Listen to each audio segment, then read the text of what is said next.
오늘 우리가 함께 보실 하나님의 말씀은 사무엘상 9장과 16장 두 장 속에 있습니다. 사무엘상 9장과 16장입니다. 9장 1, 2절이고요. 16장 11절, 12절입니다. 사무엘상 9장과 16장에 있습니다.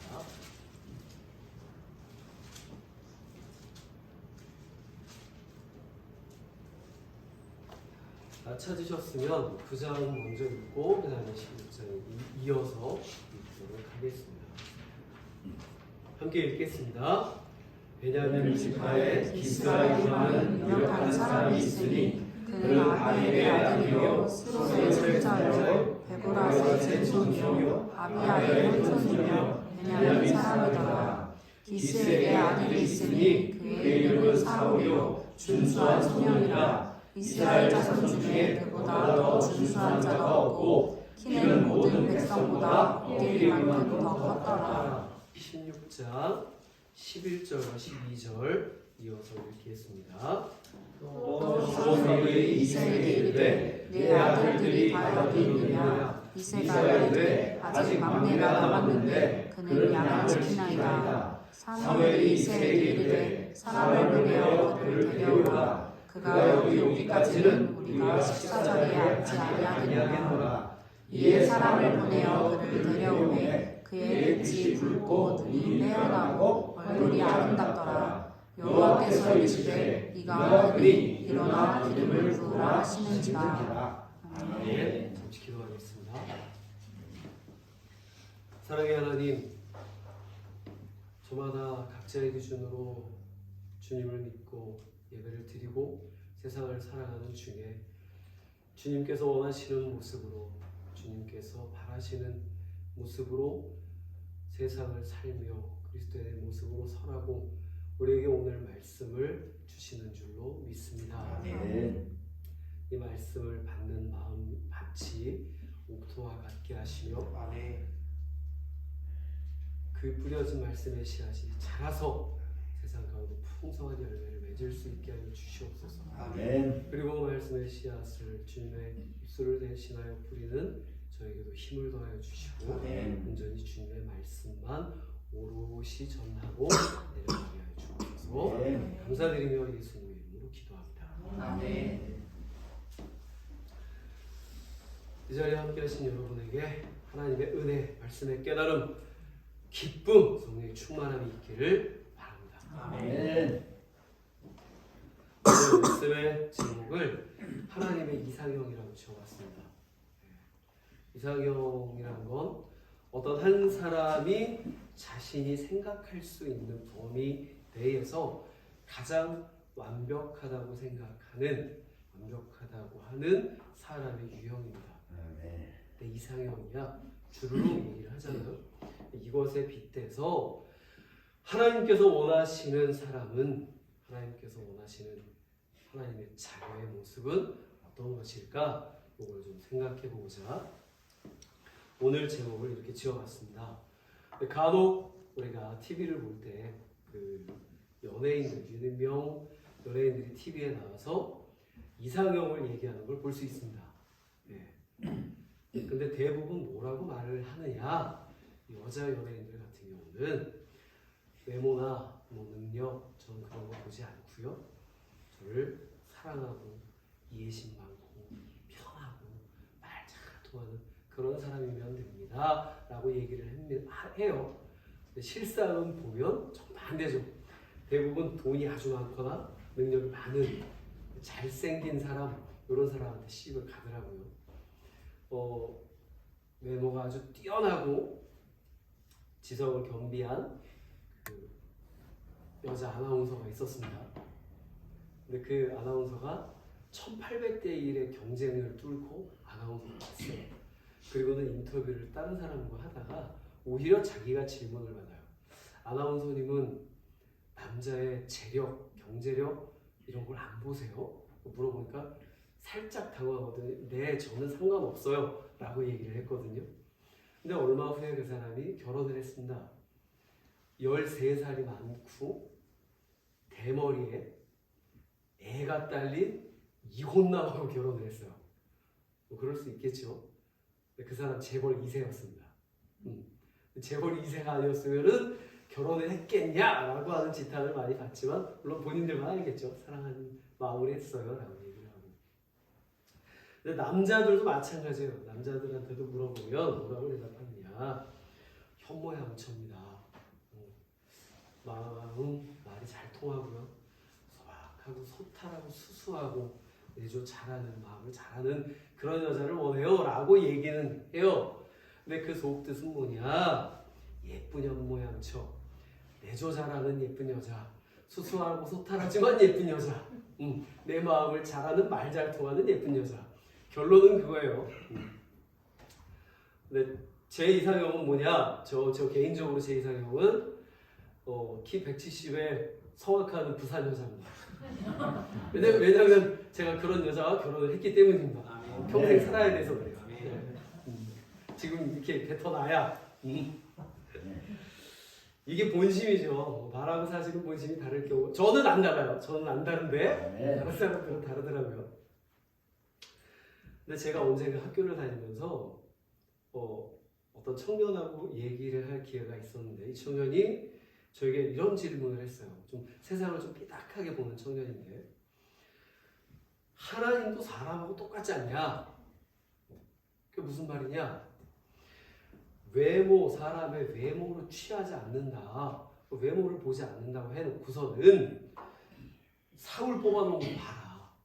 이스라엘 사람 중에 그렇게 잘생긴 사람이 없다고 할 정도로 외모가 뛰어나고 야 키는 다른 사람들의 어깨 위 하나는 더 있을 만큼 크다고 하지 않느냐. 그리고 다윗도 목동이라고 하는 이미지가 있어서 그렇지 뭐 보잘것 없을 것 같은데 보잘것 없네 어쩌네 해도 성경에 보니까 얼굴이 아름답다고 돼 있더라. 하나님도 이거 보면은 사람 외모 따지는 거 아니냐 이렇게 물어보더라고요. 제가 그 자리에서 이제 길게 얘기하지는 않고 아니다. 야 하나님이 만약에 외모를 보고 사람을 세울 거였으면 아니 본인이 자신이 직접 만들어서 쓰시면 되지. 뭐하러 만들어 있는 것 중에서 골라서 쓰시겠냐. 하나님이 사람을 창조하시는 분인데 돌 가지고도 떡을 만들 수 있는 전혀 다른 종을 가지고도 변화를 시키실 수 있는 분인데 야 있는 거 중에 뭐하러 고쳐서 써. 그냥 하나 새 걸 만들어서 쓰지. 하나님은 그래서 만약에 외모로 세울 것으면 왕으로 쓸만한 사람만 줄줄이 만들었을 거야. 내용을 보지 않고 그 뒤에 내용을 보면 하나님은 사람의 심중을 보시는 걸 자세히 알 수 있어. 한번 봐봐. 얘기를 해놓고 저도 집에 가서 이제 성경을 다시 한번 확인을 했어요. 그리고는 결론으로 얻은 게 하나님은 사람의 심중을 보신다. 마음을 보신다. 이거였어요. 왜 그런지 제가 왜 그렇게 결론을 내리게 됐는가 이유에 대해서 오늘 이제 나눠보고자 합니다. 9장 2절을 다시 한번 볼게요. 9장 2절. 9장 2절을 다시 한번 보겠습니다. 같이 읽어보겠습니다. 시작. 기스의 아들이 있으니 그의 이름은 사울이요 준수한 자손이라. 이스라엘 자손 중에 그보다 더 준수한 자가 없고 키는 모든 백성보다 어깨 이만큼 더 컸더라. 그 청년의 말처럼 사울이 이스라엘 사람 중에 아주 뛰어난 외모를 가졌다고 분명히 성경에 나와 있습니다. 그러면 정말 그것 때문에 뽑았을까? 우리는 사울의 인생 후반부의 모습이 너무 강렬하게 기억에 남아서 사울의 전반부를 잊어버릴 때가 많습니다. 사울 하면 그 인생의 후반부 모습만 대체로 기억을 해요. 근데 사울이 어떻게 왕이 되었는가를 잘 잊어버리곤 해요. 그걸 생각을 잘 못해요. 분명 사울도 이스라엘 백성이 왕을 세워달라고 하나님께 요청할 때 하나님이 그에 응답해서 세우신 왕이었어요. 사울이 왕이 되는 과정을 한번 살펴볼게요. 사울은 이스라엘 지파 중에 베냐민 지파에 속해 있고 그 중에 마드리 집안의 기스라고 하는 사람의 아들입니다. 사울의 아버지 기스가 유력자라고 표현을 한 것을 보면 베냐민 지파에서 그래도 나름 아버지가 재산이 좀 있고 힘이 좀 있는 사람이었던 것 같아요. 어느 날 사울의 아버지 기스의 재산 중에 암나귀들이 들 밖으로 나가서 잃어버렸다고 되어 있어요. 성경에 그 뒤에 줄줄이 보면 사울의 아버지 기스의 재산 중에 암나귀들이 들 밖으로 나가서 잃어버린 적이 있는데 사울이 이 잃어버린 나귀를 찾기 위해서 사흘 동안을 들판을 찾아 헤맵니다. 근데 그 들판이 어떤 들판이냐면 그냥 보기에는 그 이스라엘 평지는 들판은 두 형태로 나뉘어요. 하나는 평지에 돌산이 막 이렇게 산이 올라와 있는 지역이 있고 그냥 평지에 밑으로 계곡이 파인 지역이 있습니다. 근데 보통 들판이라고 하면 쭉 눈에 보기에는 여기서부터 저기까지 쭉 평지인데 그 안에 계곡이 파인 지역이에요. 여기에 사람이 들어가든 짐승이 들어가든 쉽게 찾을 수가 없어요. 눈에 뭐가 이렇게 보이질 않아요. 산으로 막힌 지역은 산지라고 표현을 하고. 근데 그 들판을 암나귀들이 들어가서 헤매기 시작하면 그걸 뭐 건져낼 방법이 사실은 없습니다. 근데 그 들판을 사흘 길을 헤매고 다닙니다. 근데 그러는 와중에도 뭘 걱정을 하느냐?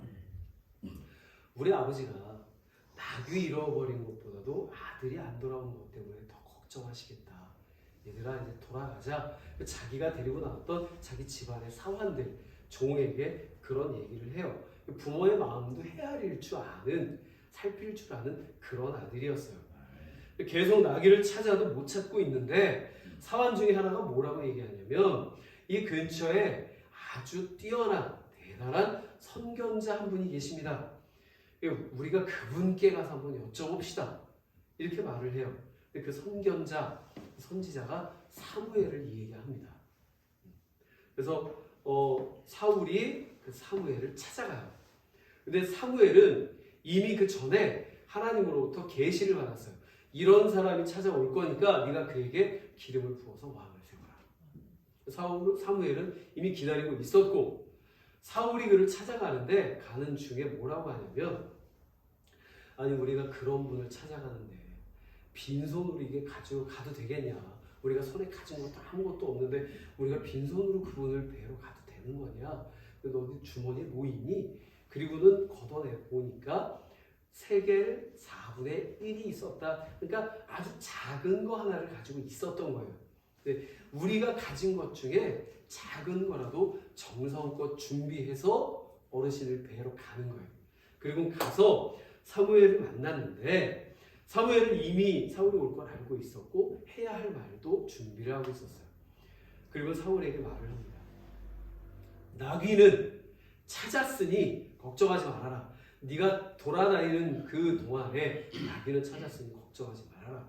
너는 앞으로 이스라엘에 오는 기대를 한 몸에 받고 이스라엘의 통치자 왕이 될 사람인데 그런 작은 일에 신경 써서 되겠느냐? 신경 쓰지 말아라 라고 이야기를 했을 때 사울의 반응이 어땠냐면 저는 이스라엘 지파 중에 가장 작은 베냐민 지파 사람이고 그 중에서도 우리 가족은 가장 미약한데 아유 어찌 저한테 그런 말씀하십니까? 어떻게 저 같은 사람이 왕이 될 수 있겠습니까? 이렇게 아주 화들짝 놀라면서 절대 그렇지 않습니다. 저는 그런 사람이 그런 자리에 올라갈 만한 사람이 아닙니다. 이렇게 겸손하게 자신을 낮추는 모습을 사울에게서 볼 수가 있어요. 굉장히 겸손한 모습을 보여요. 혹 이 모습이 그냥 예의상 한번 해본 거 아닌가? 예의상 한번 해본 거 뺀 것으로 우리가 보일 수도 있는데 절대 그렇지 않다는 것을 뒤에 가면 확인을 할 수 있어요. 사울과 만난 얼마 후에 사무엘이 미스바로 사람들, 백성들을 불러 모읍니다. 그리고는 하나님의 명령대로 그 사람들을 불러 모은 상태에서 왕을 뽑아요. 내가 이제부터 너희들이 요구한 대로 왕을 뽑겠다. 근데 그 왕을 뽑는 방법, 가장 정확하고 과학적인 하나님의 방법, 뽑기를 지금부터 시작한다. 그리고는 각 지파별로 1000명씩을 뽑아와라. 너희 지파에서 왕이 될 만한 사람 1000명씩을 뽑아라. 네. 준비를 해놨어요. 각 지파별로 1000명씩 왕이 될 만한 남자를 선발을 하고 뽑기를 시작을 하는데 먼저 지파를 뽑아요. 베냐민 지파가 뽑혔습니다. 그리고 베냐민 지파 가운데 또 뽑아요. 마들이라고 하는 집안이 뽑혀요. 그리고 그 중에서 기스가 뽑히고 기스의 아들 중에 사울이 뽑혀요. 사울은 자기 자신의 이 외관상으로나 그 사람 자체로나 왕이 되는 과정으로나 방법으로나 전혀 하자가 없는 누구 하나 꼬투리 잡을 만한 게 없는 완벽한 방법으로 누구나 인정할 수밖에 없는 상황에서 왕으로 선발이 됐어요. 우리나라 예전에 조선시대도 보고 그리고 세계 어느 나라 왕조건 제일 중요한 게 뭐냐면 왕의 정통성이에요. 그 정통성 중에 제일 합당한 게 뭐? 사람들이 토를 달 수 없는 가장 완벽한 정통성이 뭐냐? 왕의 정실 부인, 그러니까 첫째 부인의 첫째 아들이면 이건 누구도 토를 달 수 없어요. 딱 정통성이 그냥 확립이 돼 있는 거예요. 그 사람이 어떠한 사람이건 좀 띨띨하고 모자란 사람이건 간에 그 사람은 일단 그냥 왕이 되는 거예요. 근데 이스라엘에게는 가장 중요한 게 뭐냐? 첫 번째 왕을 뽑는 거잖아요. 하나님의 방법으로 뽑았다 그러면 그건 정통성이 확립이 되는 겁니다. 누구도 토를 달 수 없어요. 근데 누군가 거기에 토를 답니다. 외모에 봤을 때도 방법으로도 전혀 하자가 없는 그 사울이 왕이 되는 것에 대해서 예물 드리기도 거부하고 이 사람이 어떻게 우리의 왕이 돼서 우리를 통치하겠느냐 이러면서 조롱하고 반발하면서 그 자리를 떠나버려요. 왜냐하면 아마 사울이 속한 그 베냐민 지파가 사사시대 말기에 지금 사무엘과 사울이 살아있는 이 시점은 사사시대의 끝부분이잖아요. 왕이 선발이 되면 사사시대가 끝나는 거예요. 근데 그 얼마 전 말기에 무슨 일이 있었느냐? 레위인의 첩사건이라고 하는 이 성경에서 가장 성경에 이런 사건이 나와?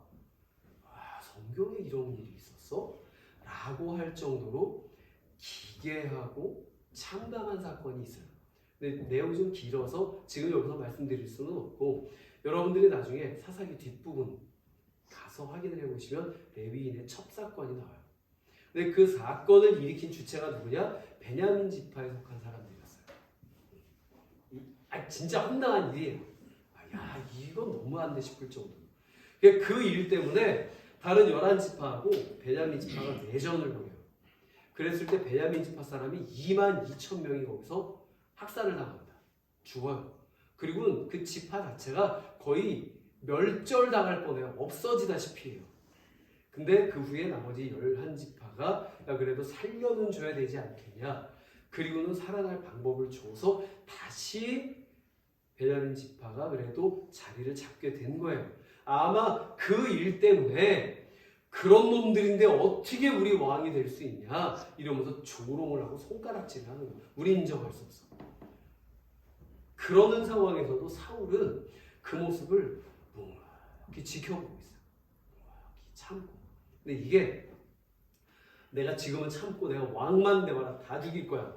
이런 식으로 참는 게 아니라 그걸 고스란히 인정하고 받아들이는 거예요. 그래 맞아. 내가 그래서 처음부터 나는 왕이 될 수 없는 사람이다 라고 얘기를 했어요.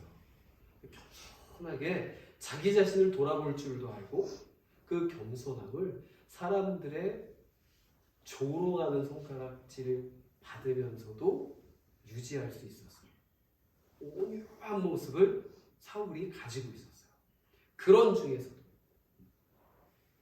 그 후에 사울이 왕이 됐습니다. 그리고 사울을 따르는 백성들이 전에 왕께 대적했던 그 사람들을 우리가 다 찾아내고 끌어내서 죽이겠습니다. 이러고 이제 기세 등등해서 불에 차가지고 들고 일어서요. 그럼에도 불구하고 사울이 뭐라고 하느냐? 아니다. 그것은 하나님이 기뻐하시는 일이 아니다. 그거 하나님이 기뻐하는 일이 아니야. 그냥 하나님이 나를 왕으로 세우신 그 자체에 너무 부족하고 그런 흠결이 있는 이 사람도 왕으로 세우신 그 일에 오히려 감사하고 우리가 예배만 드리자. 사울이 그렇게 이야기합니다. 우리가 알고 있는 다윗 한 사람을 죽이기 위해서 3,000명을 끌고 들판을 돌아다니던 살기가 등등해서 창을 들고 돌아다니던 그 사울하고는 너무 다른 모습이에요. 바로 여기에 하나님의 이상형이 있어요. 이 사울의 모습이 뭐냐? 겸손함과 온유함이에요. 겸손하고 온유한 사람. 예수님도 멍에를 치고 배우라. 성경 말씀에 예수님의 어떤 모습을 배우라고 했냐면 그 온유함. 사무엘이 너는 왕이 될 사람이라고 극찬하는 부분에서도 자만하지 않고 자신을 향해 저게 무슨 왕이냐라고 대적하는 사람들을 향해서도 분을 내지 않는 이 겸손함과 온유함이 사울을 왕으로 만들었어요. 그리고 훗날 사울을 자신을 왕으로 만들어준 이 두 가지를 하나님 앞에서 잃어버렸을 때 사울이 왕도 잃어버렸습니다. 하나님 앞에서 겸손함을 잃어버렸습니다. 그랬을 때 하나님의 말씀, 사무엘이 하는 그 요구도 듣지 않고 자기 마음대로 행동을 해버렸잖아요. 하나님이 기뻐하시지 않는다고 자신을 조롱했던 사람들도 치지 않았던 사울인데 하나님께서 명령하신 일조차 나중에는 행하지 못해요. 그래서 그때 사울이 하나님으로부터 버림을 받아요.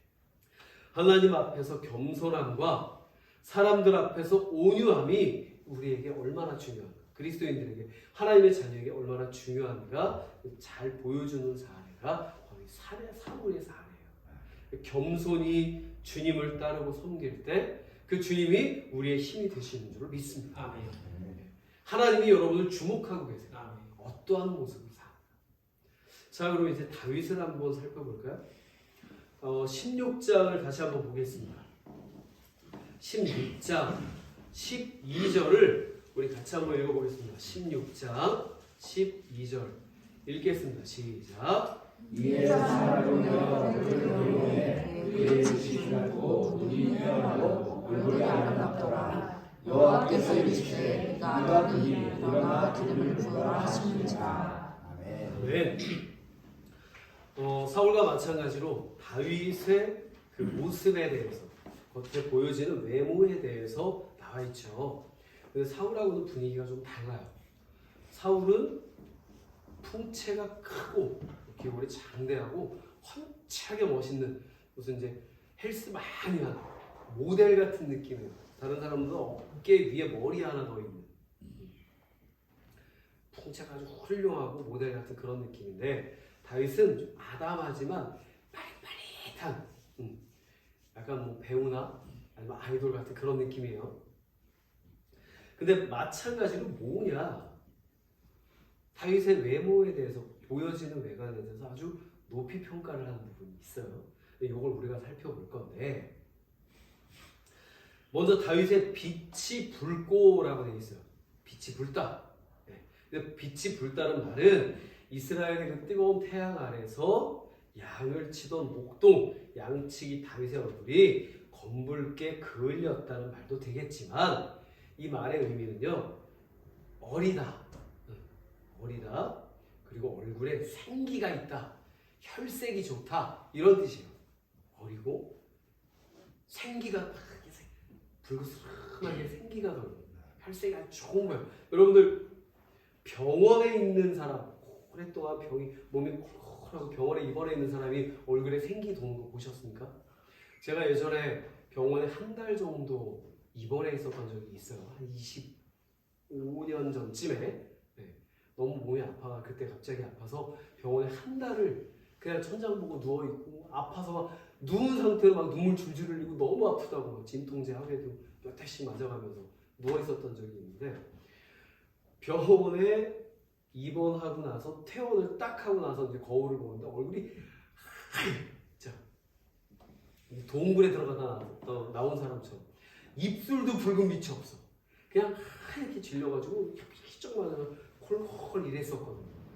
지금하고 좀 사뭇 다른 모습이죠. 얼굴이 붉은 빛이 돈다. 건강하고 열심히 일하는 사람의 얼굴에 생기가 있어요.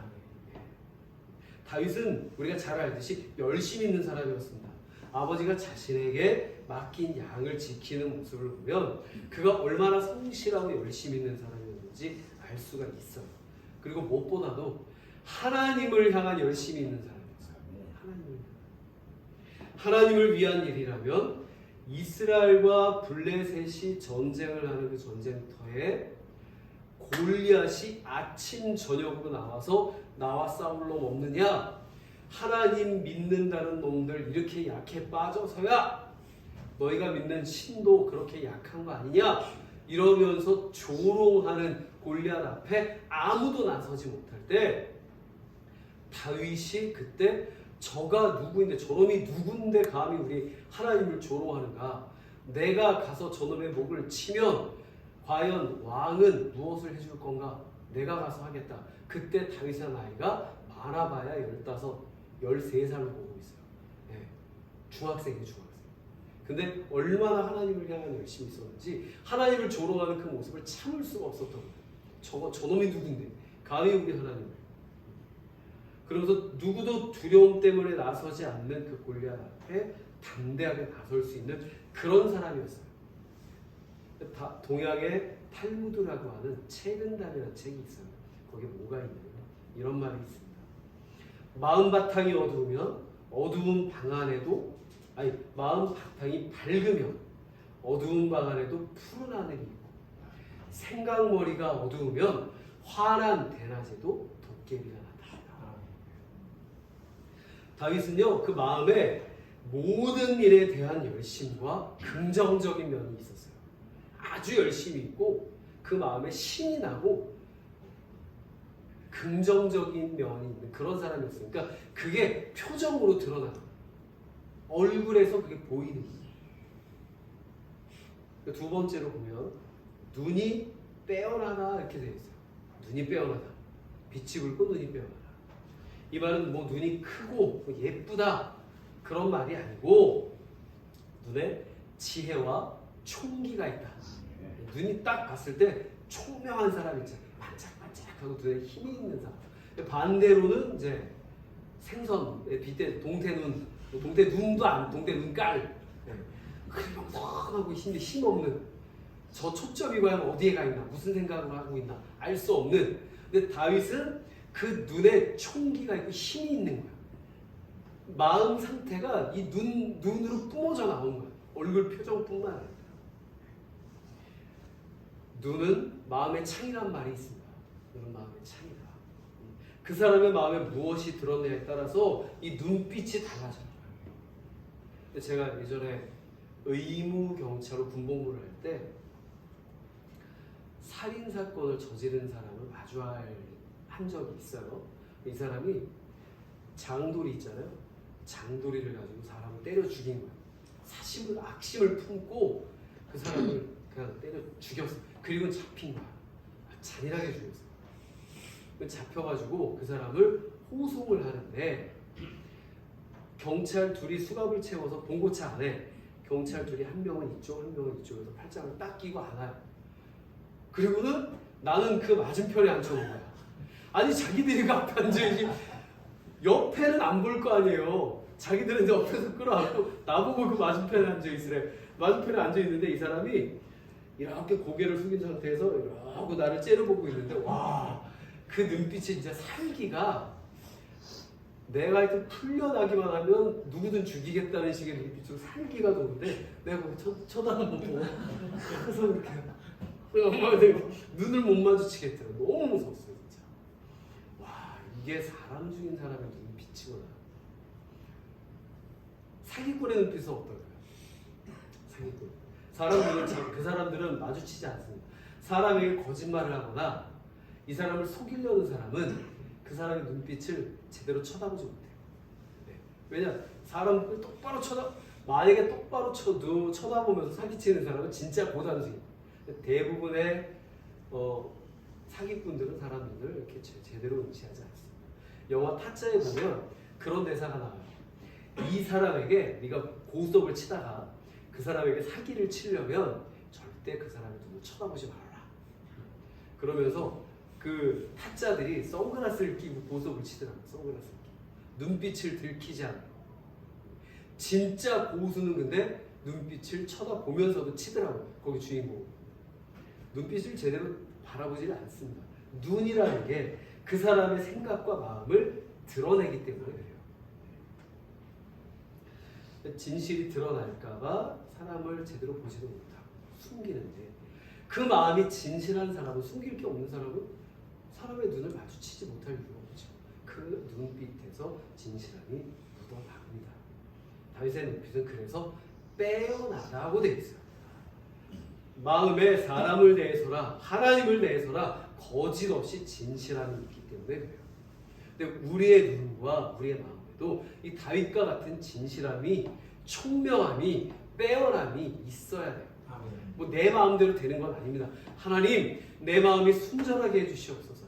하나님 앞에서 주님의 말씀을 읽어서 주님 주신 지혜도 있고 총명함도 있고 그래서 그것이 내 눈빛으로 내 얼굴로 드러나게 해주옵소서. 이 기도하시는 여러분이 되기를 바라요. 아멘. 마지막으로 그의 얼굴이 아름답더라 이렇게 되어 있어요. 얼굴이 아름답더라. 이게 단지 외적인 아름다움을 의미하는 게 아니에요. 뭐냐? 눈빛과 마찬가지예요. 내면에서 풍겨 나오는 아름다움을 의미해요. 내면에서 풍겨 나오는 아름다움. 근데 여기 나오는 아름답다는 말이 성경의 다른 부분에서 인용이 될 때 어떻게 인용이 되냐면 같은 단어인데 어떻게 인용이 되냐? 다윗의 아내 중에 한 명인 아비가일. 아비가일 지혜로운 여인이다.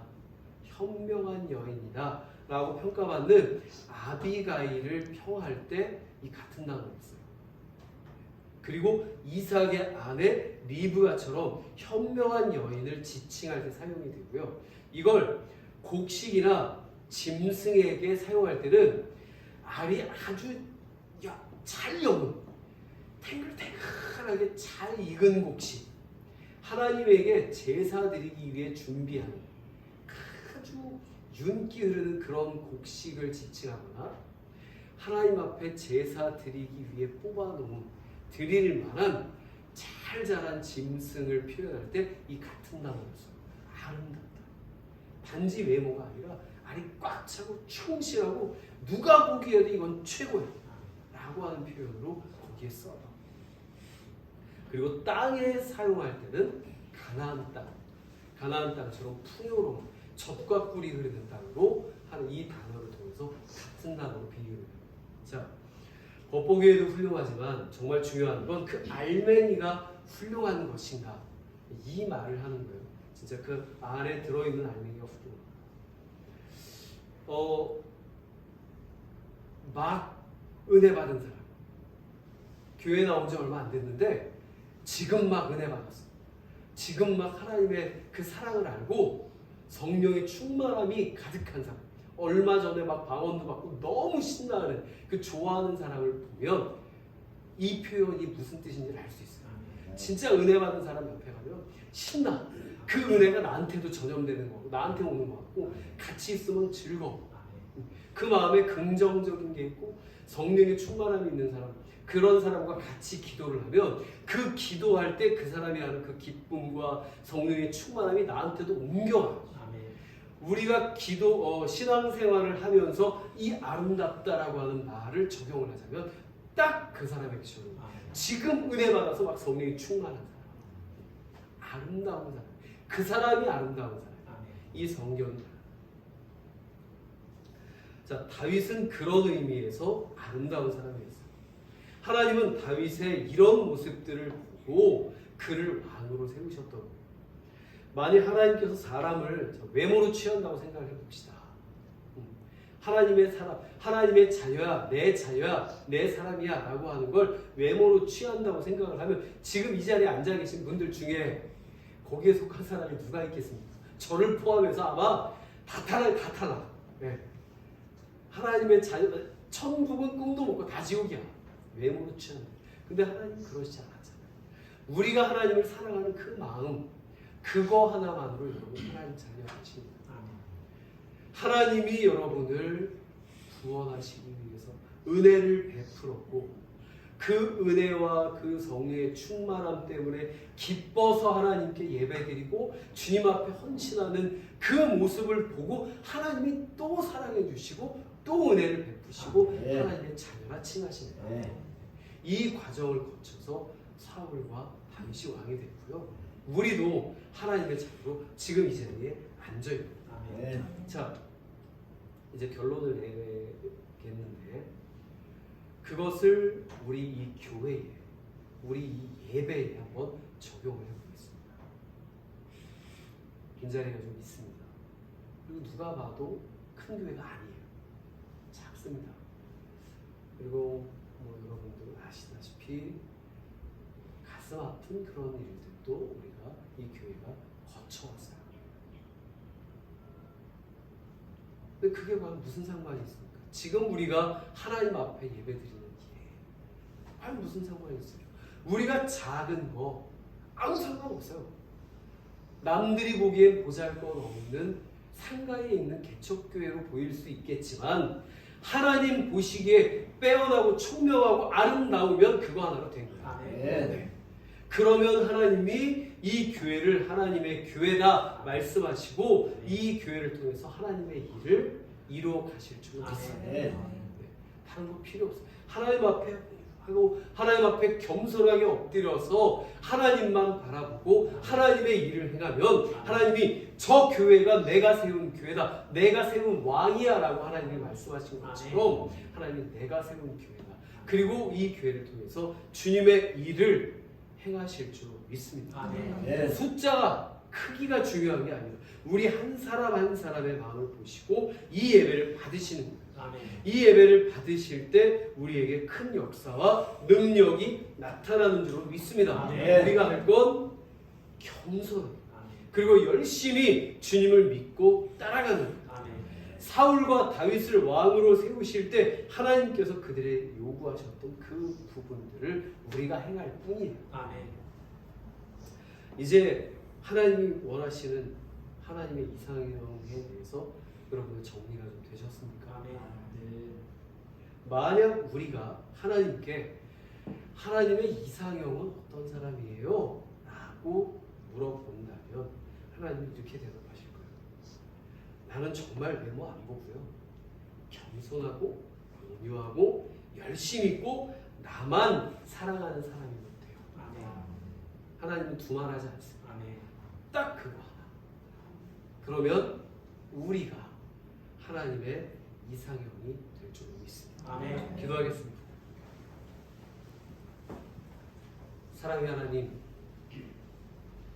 하나님께서 원하시는 사람, 원하시는 교회가 어떠한 모습인가, 어떠한 사람이고 어떠한 교회인가를 말씀을 통해 나누는 것 같습니다. 구주를 생각만 해도 마음이 좋은 사람, 마음속에 근심 걱정을 담기보다 주님을 향한 사랑과 열심을 담는 사람, 온전히 주님만 바라보면서 주님 나와 함께 주시옵소서, 우슬초로 나를 씻기시옵소서, 내가 청결하게 되리이다. 주님 나를 떠나지 마시옵소서, 오직 주님만 바라보며 붙잡고 주님 앞에 애통한 마음을 보이는 그런 사람, 나 같은 사람을 주님이 어떻게 자녀 삼으시고 구원하십니까? 나는 아무것도 가진 것도 너무 추악한 죄인일 뿐인데 주님이 이런 나조차 사랑하시오 나를 구원하신 일 하나님 감사드립니다. 이렇게 겸손함을 보이는 사람, 사람이 교회에 대해서 아무리 손가락질하고 아이고 저 어리석은 이들 조롱하고 우리를 몰아붙인다 해도 그들을 향하여서 하나님 저들이 무슨 말하는지 알지 못합니다. 하나님 저들도 주님 자녀 삼으시고 구원하여 주시옵소서. 온유한 마음으로 기도하는 그런 사람, 하나님이 그런 사람을 기뻐하시고 받으시는 줄 믿습니다. 우리가 그런 사람 되게 하여 주시옵소서. 그런 교회 되게 하여 주시옵소서. 그래서 주님의 일을 행하게 하여 주시옵소서. 감사드리며 예수님의 이름으로 기도합니다.